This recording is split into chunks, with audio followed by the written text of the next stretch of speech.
Hello, everyone, and welcome to another Sitebulb webinar today, where we'll be talking about the future of e-commerce SEO and how it is shifting as we move towards agentic commerce. I'm Patrick, CEO and co-founder of Sitebulb, and I'll be your host today. Sitebulb helps in-house and agency teams get to grips with technical SEO on e-commerce sites of all shapes and sizes, including some of the most well-known retail sites on the planet. And we have two amazing guests on our panel today who are very well versed in e-commerce. So please welcome Katelyn Geary and Will Critchlow. So a little bit of housekeeping before we start. Everybody all the time asks if we're recording the session. The answer is always yes. So anyone who signed up will get the recording emailed to them tomorrow, courtesy of Jojo, who you will see already in our chat. And we also always say 15 minutes at the end of the discussion for Q&A. So please put your questions in the little Q&A box on the left of the chat bit, not in the chat, which again, everyone always does. And we always have to tell you, go and put it in the Q&A. And then at the end of the session, we will be basically showing on screen and asking our panel the most upvoted questions. So if you haven't got any questions yourself, still check out the Q&A because there might be some in there that you are also interested in. And if you can upvote them as well, then we tend to work from upvoted down. So thank you everybody for joining. So let's get into it and meet our guests.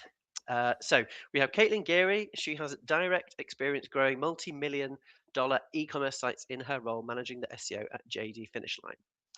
And Will Critchlow's company SearchPilot worked with some of the biggest retailers on the internet, literally proving what works and what doesn't with SEO split testing. So, Will, everyone talks about SEO AI search as if it kills SEO. From e-commerce, what has actually changed in the last 12 months and what still has not? Well, firstly, thank you for organizing this, Patrick. Great to be here, and thank you for including me. I heard a great comment in one of our feedback forms the other day where somebody described AI search or GEO, or whatever you want to call it, as basically SEO, but with more panic. And I quite like that description. There's a lot of executive attention and leadership focus, and suddenly the boardroom's interested in search in a way that hasn't really been true for decades. And can't speak for everyone, but I'm pretty excited about that. I also think it's great that there's some competition for Google, even though Google seems to be playing pretty well at the moment. And that innovation is exciting, but we're in the early days. I think the biggest thing I would say is remember, regular search is still bigger. Google is still your biggest channel, your biggest AI channel, even though we've seen the explosive growth in all of these kind of chat-based platforms. But that's kind of the status quo. We're seeing the explosive growth, so it's all going to change. And so I think the big thing that I'm talking to teams about right now is that forward-looking thing that, a 2026 click or a 2028 click is not the same thing as a 2021 or a 2023 click, in the sense that people have probably done a lot more research and been told a lot more information before they ever get to your site. And that's the thing that I'm really focusing on. So would you say then that not a lot has actually changed in the last 12 months and it's more of a future focus thing? I would say that is probably true in the actual kind of button pressing sense. What keys do you hit on the keyboard sense? Mm-hmm. The thing, Mike King had a great way of framing this though, which was the exact same activity could be in other industries, could be PR, could be outbound sales, could be link building, right? You're sending emails to persuade somebody about a story that you're talking about. And in the same way, SEO and GEO can have different purposes, different goals, different objectives. At a very tactical level, we are now running experiments in what we call multi-metrics mode for where there's enough. So for our folks who are customers of ours who have enough traffic where you can independently run experiments on LLM traffic and separate it out from regular search traffic, we're now able to measure the net combined effect as well as breaking it down by regular SEO and GEO. And we have seen our first examples of hypotheses that apply to one and not the other, or are even positive for one and negative for the other. So, they're definitely not exactly the same thing, but the majority of the activity is still looking the same in my experience. Should we be expecting case studies and research 100% you should be papers? expecting case studies. If we haven't published case studies soon, then send somebody around to my house and yeah, have a word. Nice. And then Katelyn, have you got any, from your side working actually within a retailer, is there anything that you've seen change in the last 12 months? Yeah, absolutely. So I think the main, like if I had to put it in a nutshell, there's two things. It's a shift from page to product, as I kind of alluded to in a previous response to Sitebulb, speaking about entities versus URLs, and then a shift from keyword to conversation. And I think that's not only in AEO, AI search, GEO, that's across SEO as well, right? We've been looking at search intent versus just straight keyword. So I think with AI, it's leaning more heavily into that. And like I said, joining that conversation. So it's less, I don't want to say it's not about optimizing your pages. Like by no means, that's one of the caveats I want to set ahead of all of this. This is not, at least for me and what I'm getting from Will and Patrick as well, like this is not mission abandon traditional SEO and like put all your eggs in the GEO basket. That would be a travesty. If that's something that you're trying to do, like good for you. Drop your name in the comments and I will follow you on LinkedIn. But I think maintaining that foundational traditional SEO, so making sure, crawlability, indexability, and making sure that your sites are fast, those types of things, you can't forsake those. You have to start there. And then from there is where the process kind of changes, looking at how do you join the conversation? What are people asking? What are the pain points there? And then focusing less on page specific optimizations, but rather entire entity optimizations and helping AI understand the whole scope of what a product is, right? Not just these are red shoes, but answering all of those queries that are going to reduce friction in the customer journey.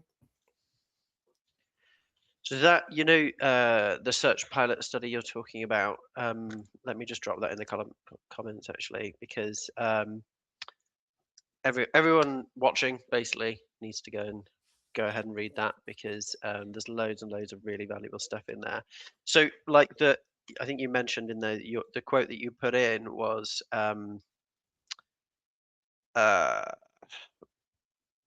AI systems reason over product entities, not URLs, which you were just talking about there. So does that change what you're doing day to day? It does. I think the primary, so let me start with a little anecdote.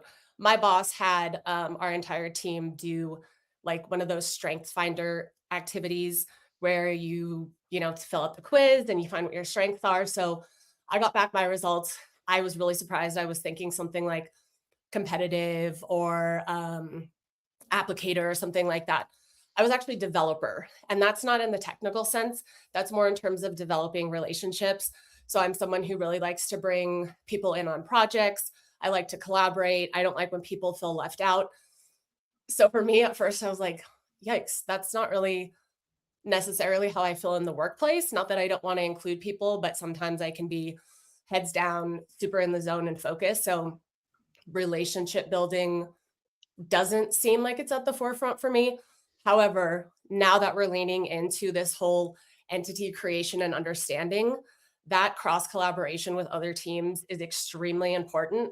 And so now I'm kind of in the space where I'm like, hey, I'm thriving here. I love being a developer because we have to reach out to teams that we may not normally work with. For example, like our paid team and managing our feeds, right? We need to make sure that all of our attributes are filled in. So you can't just say like Google Merchant Center, that's on our paid team, that's PLAs. Like you need to integrate. You need to be part of that vetting process to make sure that each product, every single attribute, do not skimp. So in that sense, like working with the paid teams, you need to have an ownership of GMC and the feeds that are being produced.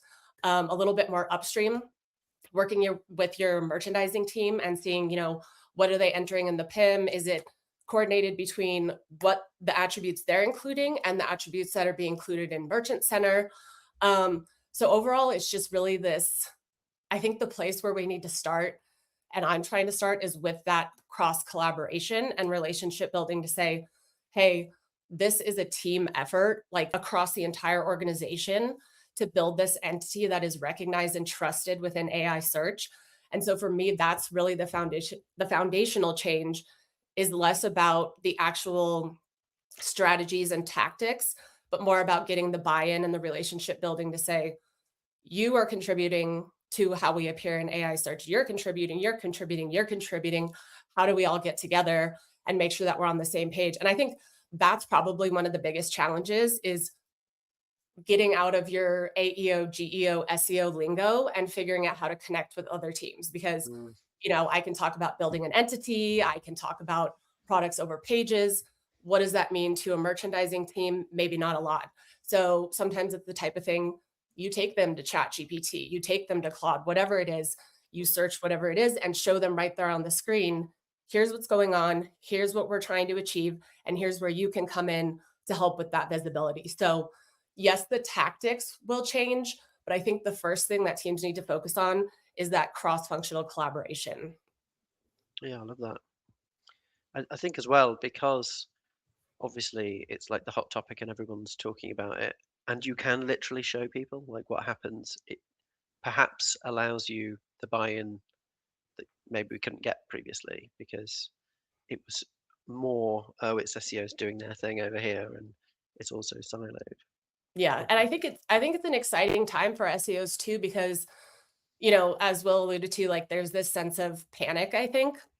And I think SEOs can channel that and make it exciting and turn it into an opportunity. So when everyone else in the organization is looking around for answers, like, what are we supposed to do? I'm seeing case studies on this, I'm seeing these posts on LinkedIn. Like, this is the opportunity for SEOs to rise up and say, hey, if you have a question, if you have a problem, come to me. We're actively researching and tracking these things, and we can help guide whatever questions you have.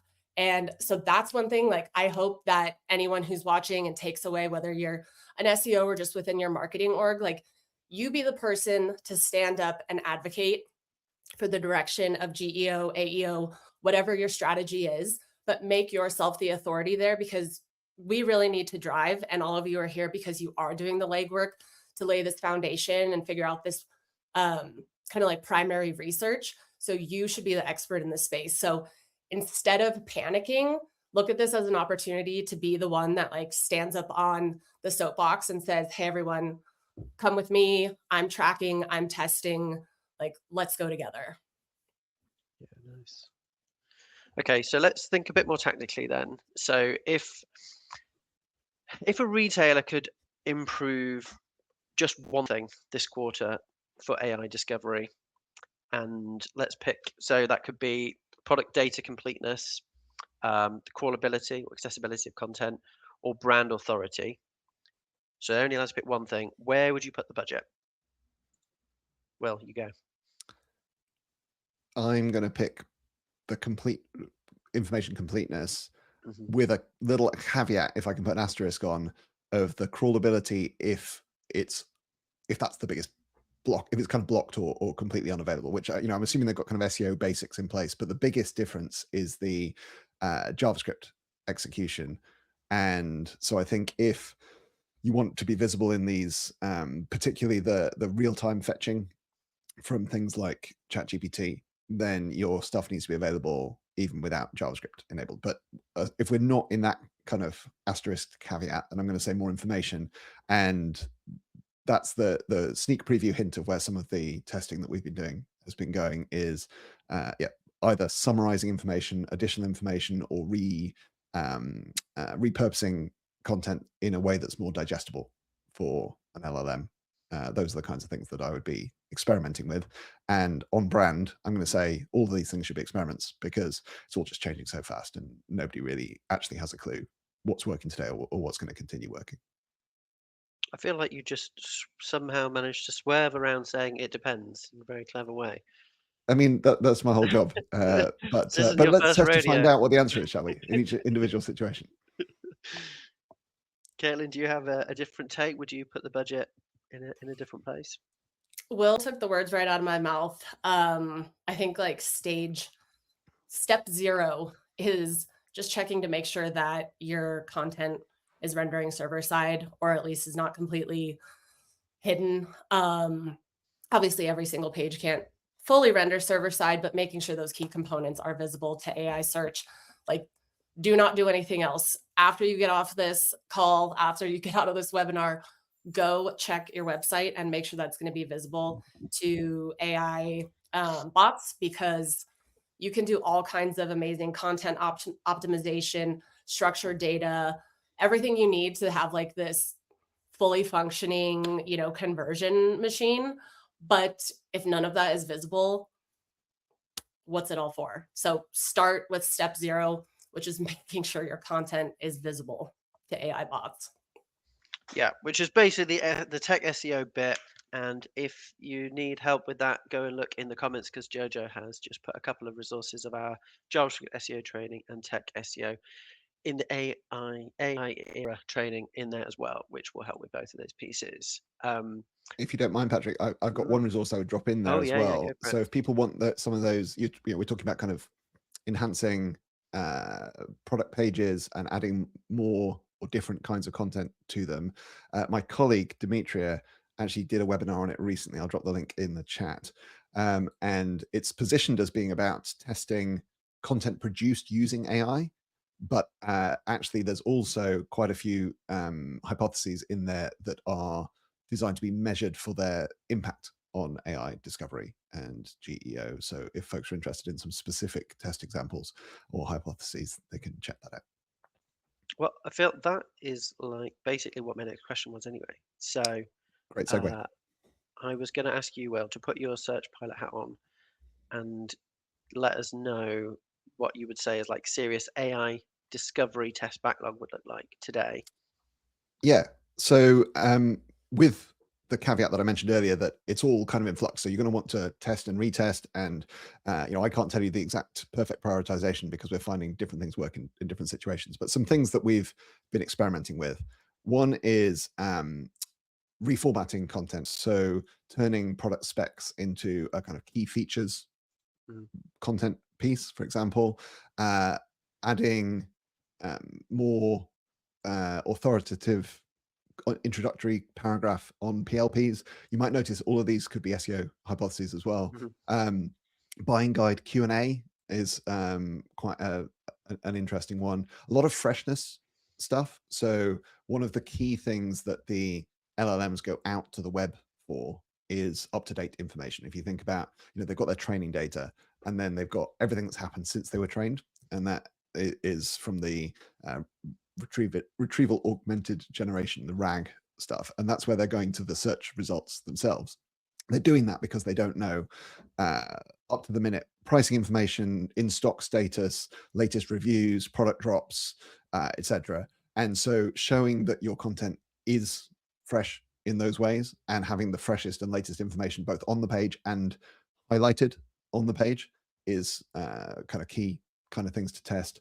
And then there's a lot of debate and discussion about structured data and schema. It's hard to tease apart what's good for what, because obviously, as I said, all these things are SEO hypotheses as well. Some of the ways that you can have an impact in AI discovery is by ranking better in regular search and showing up in the RAG. But all of these things put together, I think, tied in with what Katelyn was saying before about entities, not just URLs. Obviously, one of the things that connects entities and URLs is structured data. And I think, I would be testing new content freshness, richness, freshness indicators, and structured markup would be my kind of top ideas. Nice. And then, Katelyn, then, if you were going to take any of those ideas, which ones do you think would sort of survive most inside a large retail organization? Like, would you get pushback on any of them, or would you be able to any of those work more easily than others? Yeah, I think the easiest way is to try to pursue initiatives where workflows already exist, because again, like I find this is going to be a foundational year in terms of, again, that relationship building, cross-functional collaboration, determining what's the shared language to ensure that we're all on the same page, aiming for the same goals. So leveraging the workflows that you already have. So for me, like Will saying, the structured data, like that's my new word. That server-side rendering last year was my power word that I just leaned on. This year it's going to be structured data, schema. Like I'm all in for that. So I think for me, like a specific example would be collaborating with our paid team and really making sure that our structured data exactly matches what is in our merchant center feeds. Um, I've had experience previously where the feeds and the structured data did not match, and it is a nightmare. And it's not a fun process to go through. It's very technical and nitty gritty, but you have to do it. It's foundational SEO, but it is also the thing that you need to have consistent messaging as you build your reputation and as you build yourself as an entity in AI search. So if your on-site structured data varies from what the merchandising team is entering in the PIM to what is in Google Merchant Center, that's a mismatch. That's going to signal a little bit of mistrust there. So testing in terms of what's going to stick, work with the teams that you already have connections with and unlock opportunities there. Teams that you may not be as closely connected with, I'd say use this year to, again, build those foundations. But if you want some immediate kind of traction or that buy-in that might not get too much pushback and is probably more easily understood, lean into the partnerships and workflows that you already have. And I think that's how how some of that testing will more easily get buy-in and survive in bigger organizations. Awesome. Cool. All right. So we've talked a little bit about being discovered by AI, but what about using AI yourselves? So what things could retailers be doing using AI themselves in ways that would genuinely help customers beyond just sort of manufacturing like more content? I think. Oh, sorry. Go ahead, Will. No, you go ahead. Um, I'm all about using AI for content creation, and I'm not going to say that we should shy away from it. But if we're thinking about ways to use it to benefit the customer beyond content creation, I think there's a huge opportunity, as I mentioned earlier, to reduce friction. So what are the pain points that customers are experiencing as they go through the purchase journey? And can you answer those questions either right before or right at the point of purchase? So for example, you can do prompt tracking, see what people are asking about specific products.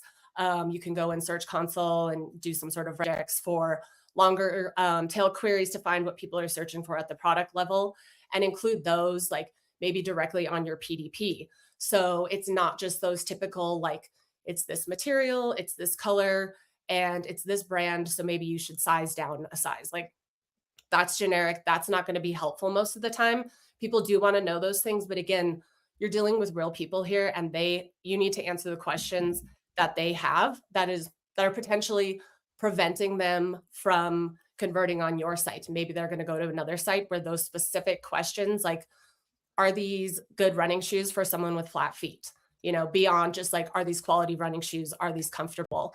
So I think there's a huge opportunity to track where those pain points and points of friction are, and to use AI to answer those questions and kind of enhance your product description and product details on those pages. I love that. Well, you were about to start, so you must have. Yeah, I've only not a great deal to add. The two things my mind went to were, one was to separate the two kind of use cases that Katelyn's talking about there. One is kind of AI in like active mode, I guess, as in, the user is doing something and AI is doing something for them in the moment, right? So whether that's answering Q&A or customer service type stuff, or something about their journey, or whatever it might be, but where the AI is like kind of active in the session, is a different thing, obviously, to producing content or some kind of offline static batch process with the AI. Both have their place. For the first one, I just remember there's a thing that has come up a lot in the kind of more like the programming and engineering and kind of company building space, which is called the bitter lesson. I don't know if everybody's heard about this. This is the idea that the foundation labs, right? So the big models, the Anthropics, the OpenAIs, the Googles, have essentially overtaken all of the specialized point solution models. So the bitter lesson is that there's so far been limited value in trying to build some kind of super specialized trained model to do just specifically your thing, right? I don't know, like you're saying, you know, what size of this is going to fit my body type or something. You know, you might think you need to develop some kind of custom model that you train, and you know, you figure out how to train on all of your own proprietary information. And the bitter lesson is most of the people who've tried this, whether it's in legal tech or health tech or wherever it's been, have found that actually, you know, the answer is wait 6 weeks and the, you know, the basic model from the frontier lab can just do it. So I think one of the things we've been trying to internalize a lot in our use of AI is to make sure that we can stay up to date with the cutting edge model.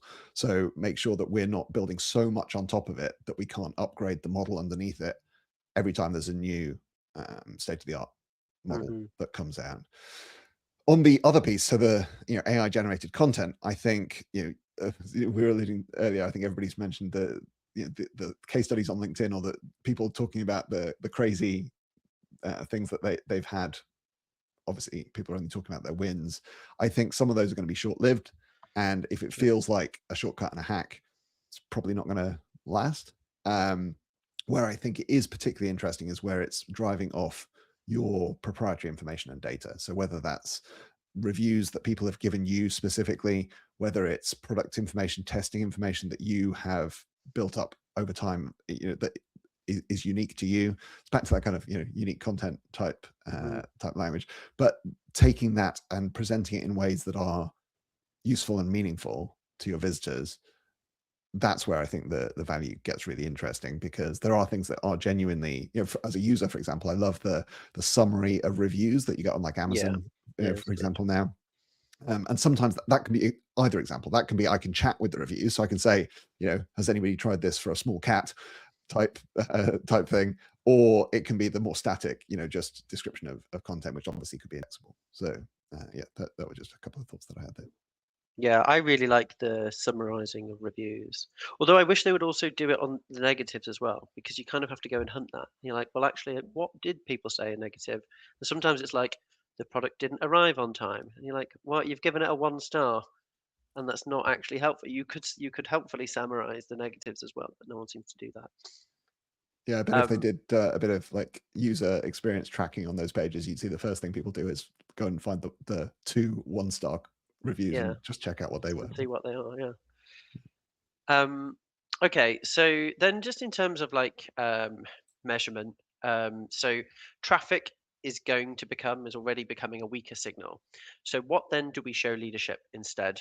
Like what are good early indicators and real business outcomes? Katelyn, I'm going to throw this one to you first. Okay.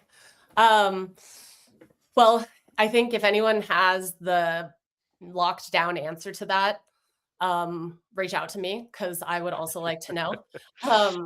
So still kind of developing that, but I think one of the most important things, and I'm a huge advocate for, is expectation setting, right? So start having conversations now with leadership and people inside your organization about this exact thing. Like conversation is going, traffic is an eroding metric, right? I think it kind of has been since AI overviews. And just let people know things are changing. And if you don't have the answers yet for what you or your organization needs to track, that's fine. Maybe that's an opportunity to collaborate with leadership and say, okay, have them explain to you what they're interested in seeing out of AI search. And then you can kind of use your skills to deduct, okay, what possible metric can I put to that? So I think for us, it's kind of citation rate, share of citation is definitely one. And then looking at not necessarily, well, of course, how frequently our brand is mentioned, but how accurate is the information that is being presented with our brand. So those are kind of, I guess, at least now a little bit intangible. But again, if you set those expectations in terms of I've seen a lot of charts of like, this was the metric in 2023 and this is what it's going to be in 2027 or whatever.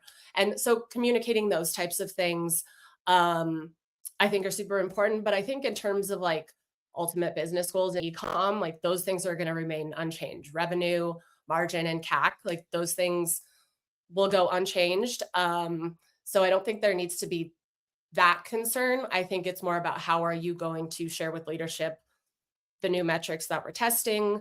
And again, like if you're not sure, ask your leaders, because it's a collaboration and then you don't have to guess, right? You can say, okay, they're interested in seeing how frequently we show up for branded searches. Great, we can pull that information and then we can articulate what's going on behind it. And then we can refine reports as we go, right? Because I feel like every morning we wake up, there's a new case study, there's new functionality in the platforms that you're using, just providing more and more visibility. So that's kind of fun when you establish kind of these higher level metrics that you're looking at, and then you can really refine and say, okay, we found it. Like this is the thing we're going to track this year, and then setting, goals depending on whatever your business goals are. But that's kind of the exciting thing, is when you can kind of hone and refine some of those metrics that you're tracking until they're really tailored to this is what we're trying to see. Do you expect that you might have like metrics like revenue for humans versus agents? That's an interesting one. It's something I would track, but I'm not sure that at the organization level, it's something that's ready to be integrated. But I think it's one of those expectations or things that you can hint at and kind of, talk to your EDS team, or again, is it to leadership saying like, is there a way that we can segment this data so we can see specifically what's coming from agents and what's coming from humans? So a good call, not something that we're actively working on, but I think for SEOs and marketing practitioners, like that would be extremely valuable. Cool. And then Will, what sort of signals are you hoping that you can kind of help your customers present, I suppose, to show if you've got tests, for example, that, okay, this is a positive test? Yeah, so it's actually quite interesting that the answer to that is often still traffic. Okay. And I'm going to loop back around to explain why that is. But the first thing, just to zoom out a second, is to think, I've got opinions on the agent thing. We can kind of come back to that. But if we think of ourselves, how far into the future can we imagine? I don't know, a year or two, right? So 5 years, who knows what flying cars are going to be doing? But a year or two into the future, humans are still the ones who want stuff. I don't think we're going to see a reduction in humans wanting stuff or buying stuff, right? Shopping still a thing. And it's relevant here that we're having this conversation about retailers and e-commerce. And it would be a very different conversation in, say, media, for example, or the affiliate space. There's a lot of different things, different dynamics. But let's speaking specifically in e-commerce and retail for a second. ChatGPT isn't going to ship you a pair of sneakers. So yes, there's all kinds of questions about which surface does somebody check out on? What does checkout even mean exactly? But there is still a retailer and a brand in that dynamic. Somebody's still shipping you the thing. Somebody's still making the thing. And I think that's going to continue increasing, right? I'm bullish on the GDP of the internet, as Stripe would say. And so let's assume that I'm right about that, right? So the GDP of the internet continues to go up. More people are buying more stuff, even if they're AI assisted. How they're going to find that stuff? Well, some combination of things that look like organic discovery, one form or another, right? And obviously there's some paid channels in the mix as well, but it's, as people go hunting for these things, they are searching, they're looking. And at some point that hunting and looking and searching becomes buying. And because the buying has to happen with you in some form, right, the retailer, the question isn't, these people going to buy stuff? The question is, are they going to buy it from you? And so we're in that. I've always liked the old school name for SEO of competitive webmastering. Right? We're competitive webmastering. We're trying to make it so that people buy the stuff from us instead of from somebody else. And that speaks to, you mentioned being competitive, Katelyn. I think there's a lot of competitors in the SEO world. And so I'm kind of bullish on that ecosystem. when you look at it over multiple years, the number of clicks could do anything. Clicks is basically a vanity metric in that world, right? We could get 10 times fewer clicks and twice as many conversions. There's genuinely, who knows what happens when people are doing all this agent assisted research. And so that's why I say you can't compare a 2023 click to a 2026 or 2028 click.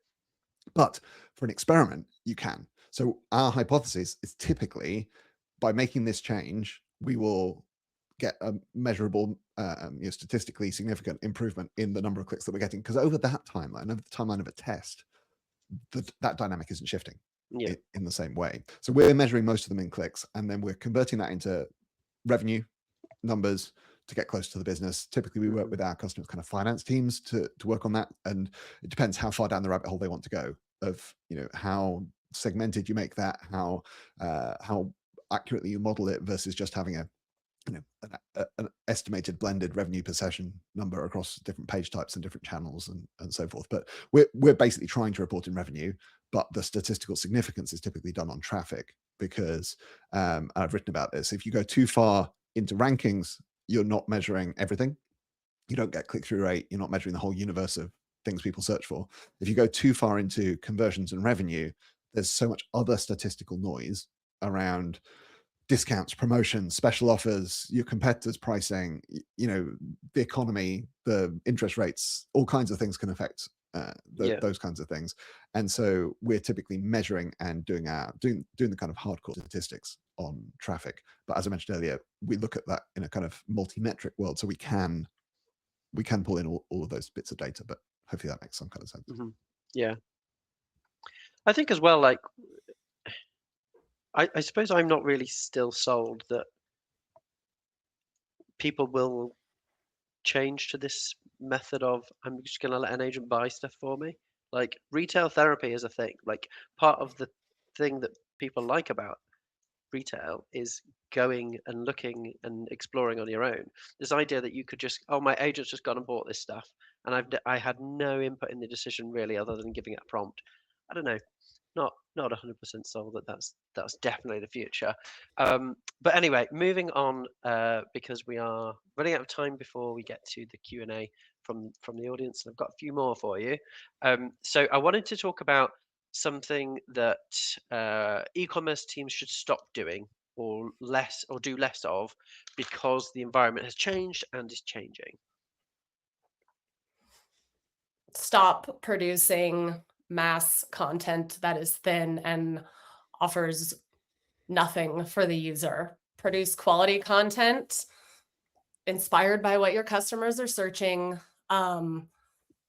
Think about the user. Yes, of course, we're trying to figure out how AI looks at our content, but we know thin content that is just produced to offer multiple entry points for customers is not the way. Like, that's out, and what's in is dense, informative, helpful, quality content that really resonates and speaks to, again, your users' like pain points, their needs. If they're looking for buying guides, if they're looking for a product comparison, you need to speak to them.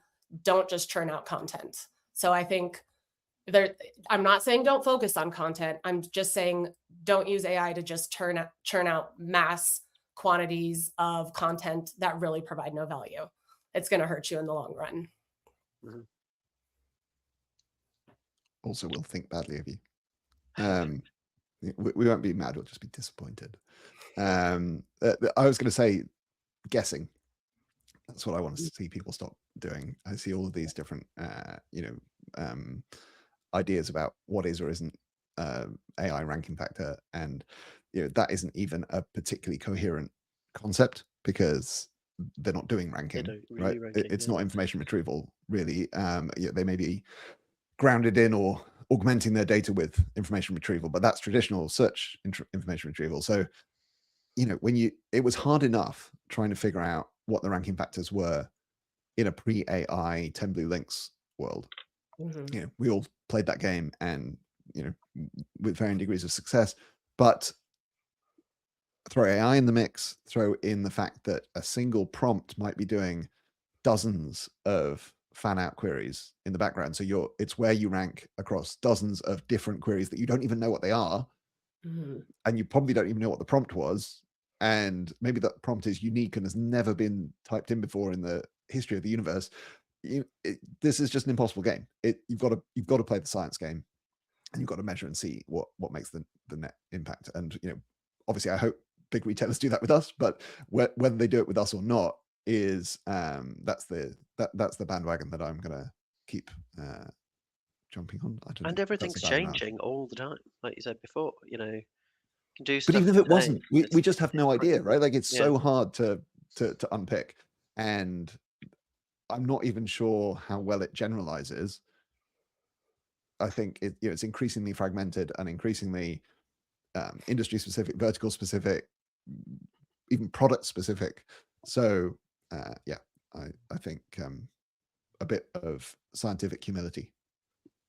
Yeah, and I was going to say the same thing, Will, about like we're all the experts in our specific business, and don't forget that. So you again can see these case studies. People did these amazing research into how ChatGPT surfaced certain queries and things like that. That's great. But if it's really not resonating with your business goals or your SEO, GEO goals, like you need to know that and make the pivots from there. So don't just go out looking at every solution that someone has talked about, because again, too, like that could be completely different tomorrow. But just remind yourself and remember that you're the expert in your business. So what things do you need to apply? What tests do you need to perform? And don't forget that, stay grounded in your business and your business goals. Yep, 100%. Okay, right. This is the question that I'm most interested to hear your response for. So, as shopping journeys become more agentic, what becomes the website's job? And does this future tilt towards bigger retailers, or can smaller brands still win? Do you want to go, Will? Sure. Okay. I thought I had a spicy hot take on agentic commerce, but Patrick, it sounds like you agree with me, which is I think people like shopping, and I think people like buying things, and I think people like PDPs. I like PDPs. I like URLs. I like websites. I like PDPs. And I think we've seen some of this movie before with things like Google Checkout. If you remember the idea that you could check out from the Google search results without even visiting the website, and you can't anymore. And I think that's because people didn't want to. And I think there's a little bit of the retailers didn't want people to, right? Because there's a whole question of who owns the user, where does the data flow, etc. But I think that agentic research is a huge thing. Yeah. But the people want to see the thing before they buy it, and the best place to see the thing should be the retailer or the brand own website. What I think agentic commerce most looks like in the short to medium term is fancy Apple Pay, right? I don't want to be filling in the forms. I don't need to do that. I don't need to create an account. I don't need to do any of that kind of stuff. Just, yes, please buy this one. And if there are any questions, my agent can handle those things. So everything after the PDP can become agentic as far as I'm concerned. But I think we go agentic research, PDP, agentic checkout. Who knows how long that becomes true for? But does that then disqualify anybody not running on Shopify or Stripe, or like the few platforms that might do it? Like, are we going to lose the independent e-commerce? Well, so it's an interesting question. This is the second half of your question, isn't it? What about the big retailers versus the small? I would be most worried about the medium size. I think there's a place for the massive retailers who can offer something differentiated and sticky, and the whole experience is something that they're kind of renowned for. And there are certain classes of product that I would buy from certain places because I know the brand and I know the experience, and that's built up over time. At the other end, I think there's space for the indie, and whether it's using Shopify, right? And they're still an indie, even if they're on Shopify, right? Yeah. So if they're the craftsperson, or they're there's something really human scale about that thing, maybe they don't even have a couple of SKUs, right? Like they sell one thing. That's fine. That end of things is niche and is differentiated in a different way because the actual thing they're selling is maybe only available from them, and there's something human about it. Yeah. I think it's the undifferentiated middle where you've really got to worry, where maybe you're too big for the Shopify store, but you're not big enough to have built out the agentic checkout yourself. Or it forces all of those to just go through Amazon or similar, Yeah, and again, we've seen variations of that movie before. Remember, people like Toys R Us moving onto the Amazon e-commerce platform back in the day, and I think, yeah, well, who knows? But my bet would be a kind of barbell distribution. The big do well and the small do well. Katelyn, any different opinion on that? Yeah, so I'm gonna have the hot take here then. I do like shopping, but I hate comparing products. I hate having to search multiple sites. I hate having to have tabs up and see the price here and the discount here. And if I sign up to be part of the loyalty program, I get 10% off here. It's like, that's not it for me. And so I love, ChatGPT shopping. Everything's right in there. I can give the prompt. Patrick, you mentioned like, oh, it's just a prompt, but I'd argue, how good is your prompt engineering? You could get it pretty tailored to show you the exact results that you want. So I think the website then becomes like this layer of trust, right? So if I'm thinking through my point of view, I see all the products, maybe they're from brands that I don't recognize, but I want to click to the site. I'm going to use the website as kind of that gauge. Do I trust this brand? Do I trust this site?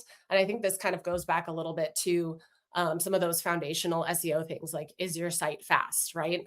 And so I think at that point is when websites, like, you really have maybe even a few seconds to shine if someone is reaching your site after doing the total exploration within whatever AI platform. And so I think the website then, it's still for conversion, of course, but it's that moment of purchase. Like, do customers trust you? So that's where I see the website shifting from really this platform to kind of build your journey and help you along your purchase journey, to now you have this glimpse of like, are you a trustworthy site? Do we trust this brand?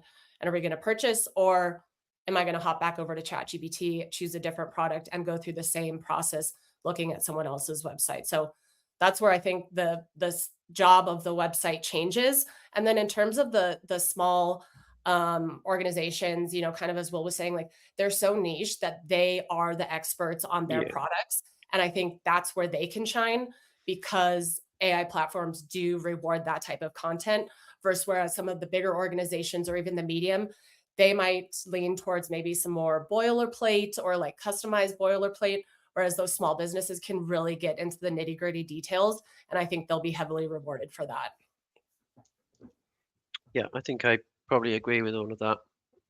Although the only part about trust, I suppose, is that for it to be like, I don't know, like true agentic, we'd have to trust that when you go on ChatGPT, you can go and buy me that thing, and that the trust is in the AI platform rather than the website, if you're not going to the website anymore. Yeah. I mean, I completely agree with you. I don't like the comparison bit. I also agree with you, Will, that I like to go on the pages and I like to look at the stuff, but I do like the AI coming through and doing that sort of consideration set bit for me, and then going, think about it this way, and you have that back and forth prompt. But if we're going to get to the point where it's doing shopping for you, the trust would have to be within the platform, and you trust with anything takes forever. It takes a long time to develop. Yeah, absolutely. And I think ChatGPT is seeing that too with, they rolled back their integration to purchase on directly within the platform. So, and as Will mentioned, like within Google Shopping, like those abilities to purchase right there have been withdrawn, because I think there's something like it's under 50% confidence in like that AI bot checkout, which again, like that's changing human behavior and trust beyond just like structural. That's like, emotional at that point. But yeah, agreed. Something interesting. I don't know if either of you listen to the Hard Fork podcast. So this is two tech journalists getting very excited about latest developments in all kinds of technology, but generally AI these days. And I was listening to the latest episode this morning, and they were talking about human taste, and there was whether and when these models are going to be good at writing, not necessarily in a can you write me my business email sense, but in a can you write an amazing poem or a novel or whatever else. And interestingly, it's the one thing I've ever heard Sam Altman be like under ambitious about. He was like, maybe in a few years it'll be able to make a poem that's like nearly as good as a kind of the worst poem in a good poet's bit of work, but like not, he's not kind of going, oh, it's gonna crush everything like he kind of normally does. And they were comparing that to and some of the kind of crazy stuff you used to get from the early GPTs. So like GPT-2, you would be like, you could ask it, I think the example I gave was I think I might be being scammed, what should I do about this email I've received? And it would kind of hallucinate some kind of crazy otherworldly journey that you might go on, and like we don't get that anymore. All this creativity has been crushed out in the models. And there's something similar. They were talking about it with relation to music. You now actually can get good answers from the LLMs about what different songs are like. And it's interesting because the LLM hasn't listened to the song, right? It's only really consumed things people have said about the song, I assume. And there's something very similar with products, right? It's not gonna, these models, they haven't been for a run in those shoes, or use that umbrella in the rain, or like whatever it might be. And so like there's all kinds of stuff about eventually you could imagine robots doing the testing or something, but like that's a long way off. We're going to get to a very strange place, I think, in a year or two, where the model is superhuman in like cognitive ability and still has no sensory perception. And so it's just consuming what, like, again, like reviews, things people have said, but how does it know that it's a person who said it rather than another robot? And that we're entering a very strange timeline, I think. I don't have, this is my little like side vibe rabbit hole. I don't have answers to these things, but that's been on my mind today. I like it. And I don't want to live in a world where I'm reading poems written by bloody ChatGPT. You think that? You don't know how good the poem could be. I mean, it might blow your mind. Right. We've saved a bit of time for questions, so I'm gonna rattle through some questions from our audience. So let's put one on stage. So we'd love to hear your take on WebMCP and the Universal E-commerce Protocol. Who wants to take this one?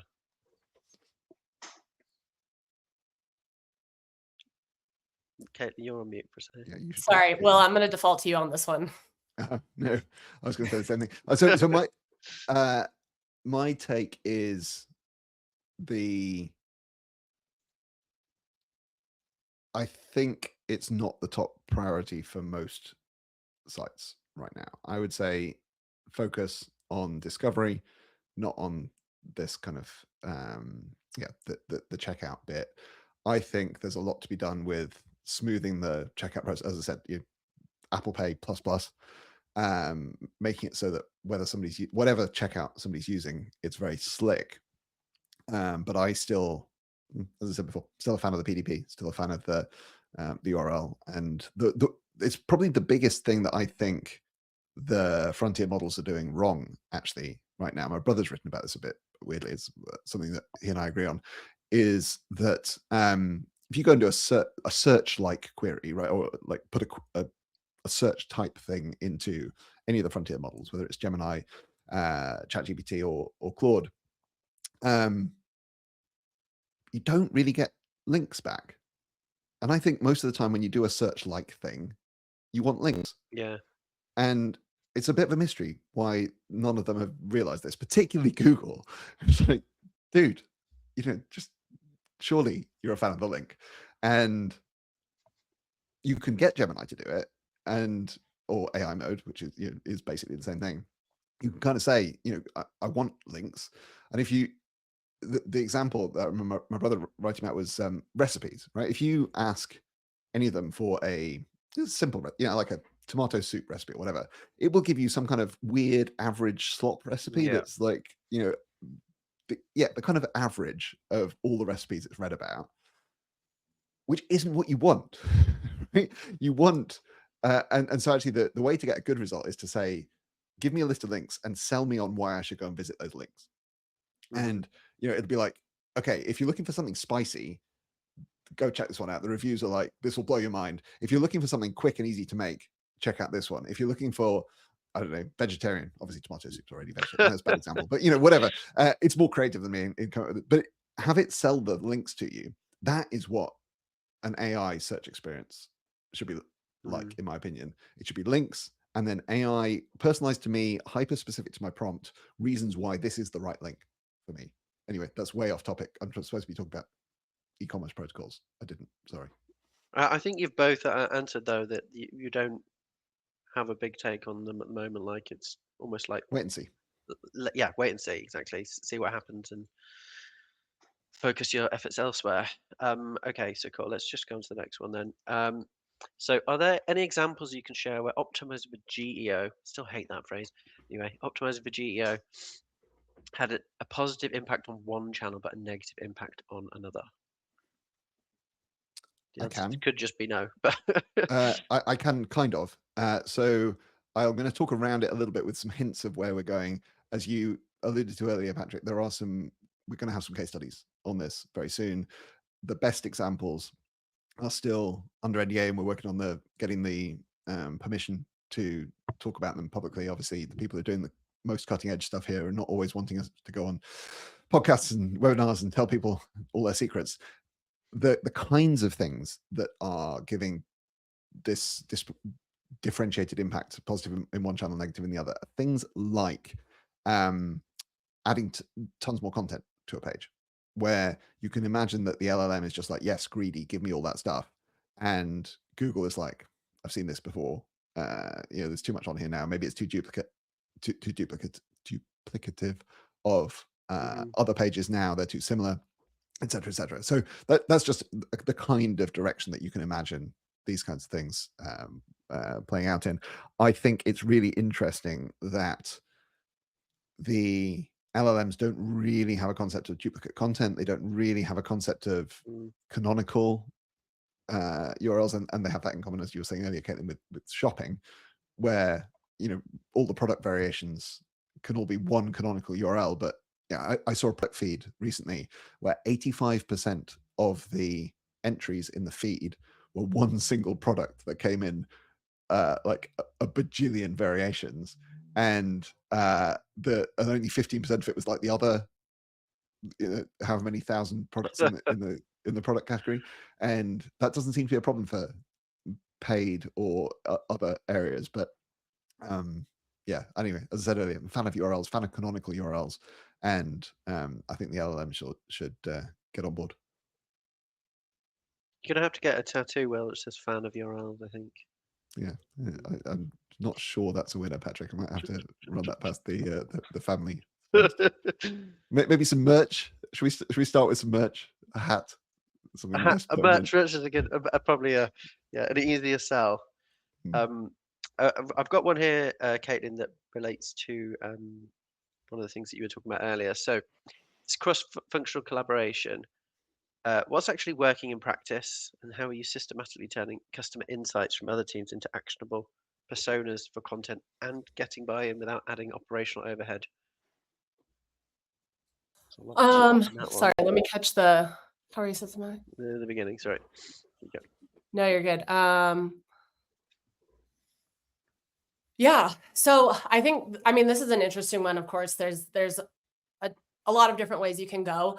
I think in terms of the cross-functional collaboration, it's early there. So in terms of leveraging any information that other teams can contribute, we're still kind of in the conceptualizing phases there. But I think one thing that we're going to look to use strategically is like zero-party data, and finding, are there ways we can get the customers to tell us, share their information, so that way we can come up with what we need to share back. So on the technical side, I'm not quite sure about what that implementation would look like. But again, in terms of getting buy-in, like lean on the relationships that you already have. And I think a lot can be unveiled too in just having conversations, right? Like I think a lot of times we potentially make assumptions about other departments, or we know what other departments do based on specifically how we interact with them. So maybe open up conversations. They may have data points and information that you didn't even know that they had. So again, I think it's this expectation setting, having these greater conversations to see where there can be shared data, and then actioning from there. So in terms of specific examples, I don't have any quite yet, but it's definitely something, as I've been talking about, that is one of those foundational things that we'll be working on this year, as we continue to build out our strategy. Amazing. Well, I think that's a nice place to finish up.